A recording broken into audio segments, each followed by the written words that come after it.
J'ai utilisé la Liberty Kite sur la dernière route du Rhum où malheureusement j'ai cassé mon mât au milieu du golfe de Gascogne. Et donc ça m'est arrivé en fin de nuit, donc le temps de déblayer le pont, des morceaux de mât, de voile, etc. J'avais une vraie problématique, c'était d'être visible pour les autres bateaux. J'étais donc quand même quasiment au milieu du rail de cargo. Donc il fallait qu'ils puissent me voir, même si je les avais prévenus à la VHF que j'avais plus de mât. N'empêche qu'ils ne voyaient pas mon bateau entre les vagues. Et donc dès que j'ai installé la voile qui flottait à une quinzaine de mètres au-dessus du bateau, elle oscillait et en plus elle est orange, donc du coup c'était beaucoup plus facile pour eux de me repérer, donc du coup de m'éviter. Ça m'a permis de sortir de la zone déjà en sécurité.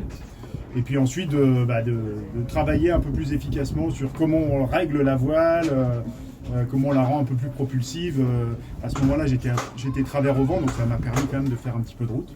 Et puis après j'ai couplé ça avec avec un gréement de fortune que j'ai mis à l'avant du bateau. Donc j'avais le tourmentin à l'avant du bateau et j'avais le Liberty Kite qui tirait plus au milieu. Donc du coup j'ai doublé ma surface de voile. Et comme ça j'ai fait une bonne partie du chemin parce que de toute façon j'avais pas assez de gasoil à bord pour pouvoir rentrer sur l'Orient. Donc ça m'a bien aidé à faire la route et de mémoire, en combinant les deux, j'allais quasiment à 3 nœuds. Donc c'était pas si mal que ça.